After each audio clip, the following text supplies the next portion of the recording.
Guys, tignan niyo yung court. Sa una, parang April, so wow! Ganda ng court! Wow!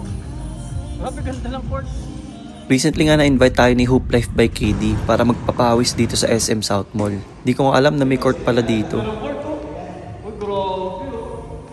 Grabe, parang... Oh, shoutout kay brother na meet natin. Sir, pangalan mo, sir? Carlo. Guys, tignan niyo yung court.